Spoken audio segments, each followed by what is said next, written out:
প্রথম দফার আলোচনা ভেস্তে গেছে। আশা জাগিয়েছিল দ্বিতীয় দফার বৈঠকের আভাস, তবে সেটিও দোদুল্যমান। যুক্তরাষ্ট্র ও ইরানের মধ্যে সম্ভাব্য শান্তি আলোচনাকে ঘিরে অনিশ্চয়তা ক্রমেই বাড়ছে। দুপক্ষে নিজেদের অবস্থানে অনড় থাকায় প্রশ্ন উঠেছে, এই পরিস্থিতিতে আদৌ কি কোনো চুক্তি সম্ভব? মার্কিন প্রেসিডেন্ট ডোনাল্ড ট্রাম্প বলেছেন, ভাইস প্রেসিডেন্ট জেডি ভ্যান্সের নেতৃত্বে যুক্তরাষ্ট্রের আলোচক দল পাকিস্তানের জন্য রওনা হয়েছে। তার ভাষ্য অনুযায়ী আলোচনার পথ এখনো খোলা রয়েছে, তবে বাস্তবে ইরানের অবস্থানে এখনো পর্যন্ত কোনো পরিবর্তন দেখা যায়নি। তেহরান স্পষ্ট করে জানিয়েছেন, নির্দিষ্ট কিছু পূর্ণ শর্ত পূরণ না হলে তারা আলোচনায় অংশ নেবেন না। গতকালও ট্রাম্প একই ধরনের বক্তব্য দিয়ে বলেন, মার্কিন প্রতিনিধি দল ইসলামাবাদের পথে রয়েছে, তবে মাঠ পর্যায়ে পরিস্থিতি বলছে ভিন্ন কথা।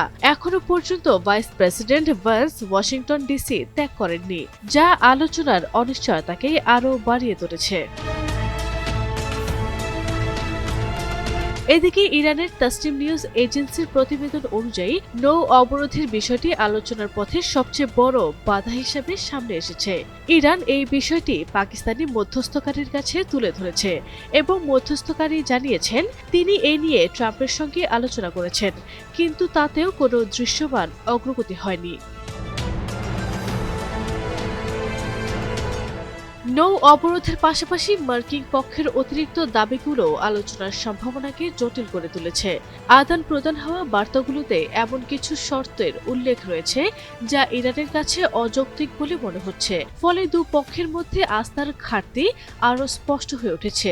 ইরানি প্রতিনিধি দল মনে করছে যুক্তরাষ্ট্র এখনও বাস্তবতা বিবেচনায় আনতে ব্যর্থ হচ্ছে। সামরিক ক্ষেত্রে ভুল হিসাব নিকাশের যে পরিণতি তারা ভোগ করছে, সেই একই মানসিকতা নিয়ে আলোচনায় এলে তা কেবল সময়ের অপচয়। এই কারণে ইরান এই প্রক্রিয়ায় যুক্তরাষ্ট্রকে সঙ্গ দিতে অনাগ্রহী। এছাড়া মৌলিক বাধাগুলো দূর না হওয়ায় এবং তেহরানের কাছে গ্রহণযোগ্য কোনো চুক্তির সুস্পষ্ট সম্ভাবনা তৈরি না হওয়া পর্যন্ত আলোচনায় অংশ নেওয়ার কোনো ভিত্তি তারা দেখছেন না। এমনকি কিছু গণমাধ্যমে আলোচনাকে প্রতারণা হিসেবেও ব্যবহারের আশঙ্কাও উড়িয়ে দিচ্ছে না ইরান। এদিকে ইরানের স্পিকার বাঘের গালিবাফ বলেছেন, অবরোধ আরোপ এবং যুদ্ধবিরতি লঙ্ঘনের মাধ্যমে ট্রাম্প তেহরানের উপর চাপ বাড়াচ্ছেন। সেই সাথে চলছে প্রতিনিয়ত হুমকি। তাই গালিবাফের স্পষ্ট বার্তা, হুমকির মুখে কোনো আলোচনায় বসবে না ইরান। অন্যদিকে ট্রাম্পও অনড়, স্পষ্ট জানিয়েছেন চুক্তি না হওয়া পর্যন্ত ইরানের বন্দরগুলোর উপর আরোপিত অবরোধ প্রত্যাহার করা হবে না। সেই সাথে ট্রাম্পের দাবি নতুন চুক্তি আগেরটির চেয়ে ভালো হবে। এমন অবস্থায় যুক্তরাষ্ট্র ইরানের অস্থায়ী যুদ্ধবিরতি মেয়াদ শেষ হওয়ার সময় ঘনিয়ে আসছে। বুধবার 22 এপ্রিল এই যুদ্ধবিরতি শেষ হওয়ার কথা থাকলেও দ্বিতীয় দফার শান্তি আলোচনা আদৌ শুরু হবে কিনা তা এখনো অনিশ্চিত। সম্ভাব্য বৈঠককে ঘিরে ইসলামাবাদের নিরাপত্তা জোরদার করা হয়েছে, তবে ইরান এখনো সিদ্ধান্ত নেয়নি তারা আলোচনায় অংশ নেবে কিনা। একই সঙ্গে তেহরান স্পষ্ট বার্তা দিয়েছে, প্রয়োজনে তারা সাময়িকভাবে মোকাবেলার জন্য প্রস্তুত এবং যুক্তরাষ্ট্রকে আবারও জবাব দিতে দ্বিধা করবে না।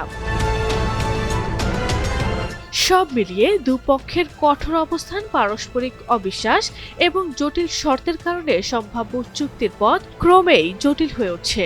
এখন দেখার বিষয় কূটনৈতিক প্রচেষ্টা তেহরান ওয়াশিংটনের এই অচল অবস্থা ভাঙতে পারে কিনা, নাকি পরিস্থিতি আবারও সংঘাতের দিকেই গড়ায়। আরবি ইসলাম হিমু, এনটিভি অনলাইন।